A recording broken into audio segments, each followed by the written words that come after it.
Welcome back to my channel. My name is Carly and I make everything vegan and gluten-free. In today's video, I'm going to be doing a single serve bakery style white chocolate macadamia nut cookie. If you grew up eating those white chocolate macadamia nut cookies from Subway, I'm not lying, these are delicious and they just fit the bill so perfectly to match these cookies. Let's get right into the ingredients. To start, we're going to melt down 1 tablespoon of vegan butter. Mine's almost there. While that's melting, let's get the rest of our ingredients. Normally, I would use yogurt, like a vegan yogurt. However, I'm curious, like I've made this recipe so many times, I'm really curious if sour cream, vegan sour cream will work in place because I have used the sour cream in place in other stuff. 1 teaspoon of vegan sour cream. Next, we have a tablespoon of cane sugar or granulated sugar, 1 tablespoon of brown sugar. Let's bring back our butter. I like to do it this way because then we have our butter, our warm butter melting, the sugar, 1/4 teaspoon vanilla extract. Oh my god, I'm so tricky. Let's whisk this together. 1/2 tablespoon of plant milk of choice. You can do up to 1 tablespoon. I'm just gonna eyeball it. Just depends on if you think your cookies are too dry or whatever, you can add more. If you've seen my other bakery style cookies, I have a regular chocolate chip one and a double chocolate chip one, and this is just the base of the regular chocolate chip one with different ingredients. However, like I said, we're trying it with sour cream, and I am using a different butter than I normally use too. I'm using Earth Balance instead of Basil. To this, we're going to add a pinch of salt, and I have a thick Himalayan flaky salt, and 1/8 teaspoon of baking soda. And we'll just give this a little whisk. So we have 44 grams of 1-to-1 gluten-free flour. I've tried it with all-purpose flour. I've tried it with a different 1-to-1 flour.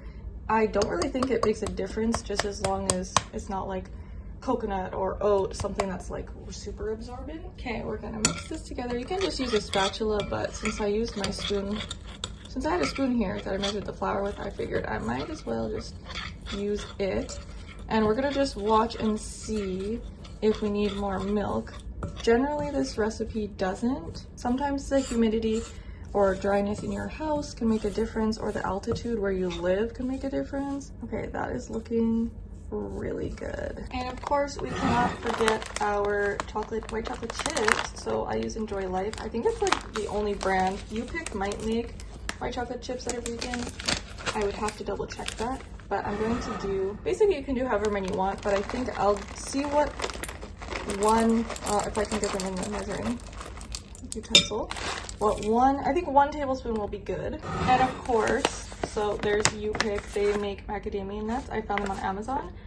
They're just in halves, so obviously if you wanted like smaller pieces, you could cut them smaller.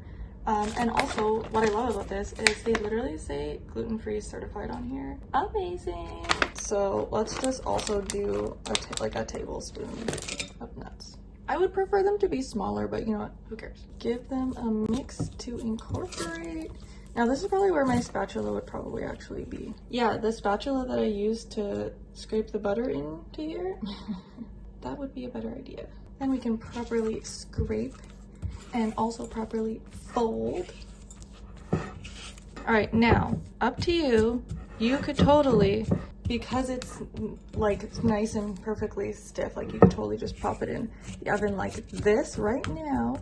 However, I have other plans. So what I'm going to do is pop this in the fridge while I preheat my oven to 350 degrees Fahrenheit. Our oven is preheated. We're grabbing our cookie, so literally looks the same. However, Valentine's Day is coming this weekend, so I figured I have a little cookie mold, so I'm just gonna make this into a heart-shaped little cookie.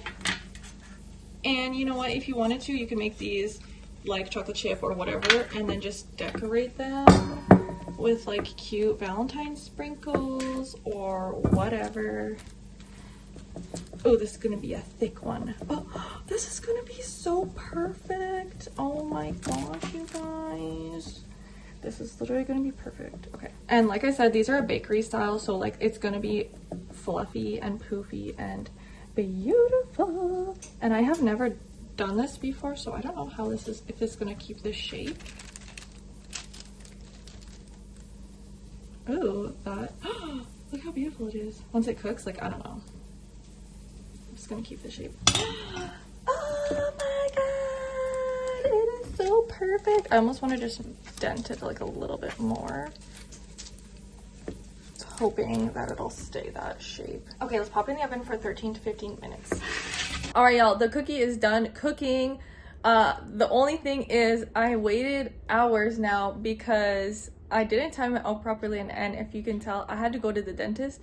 So I pulled it out of the oven and just left it there since for like 2, almost 3 hours now, and I'm just waiting for my mouth to unfreeze so I can actually like eat it. It's almost like we're like more than 50% I think unfrozen now. We'll have a look at the cookie. Let's open it up. So it is pretty hard on the outside, so I think that maybe I cooked it too long. I did 13 minutes and then I just like turned the oven off and left it in for another 2 minutes, but let's see.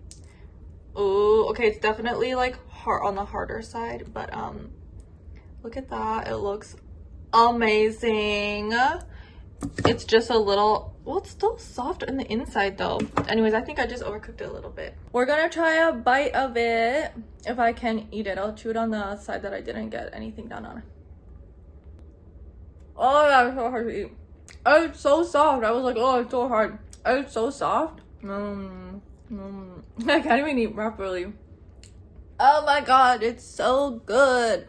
Okay, I would definitely err on the like lower side of the baking if you want it to be like super soft, like because the edge is going to be a little bit harder. Like, oh, it's not even hard, it just like seems hard. So good. It is really giving the Subway white chocolate macadamia nut vibe, and it is so freaking good. I hope you guys go and try. Hope you make them for your Valentine, and you can decorate them with cute sprinkles or frosting or something. You could even like probably squish this dough down, and like if you have small cutters and make a couple little small ones, small hearts would be so cute. Or you can just use this recipe and make it twice. You can have 2, one for you and one for your partner for Valentine's. That will be it for this video. I hope you guys enjoyed, and I will see you in the next one. Bye.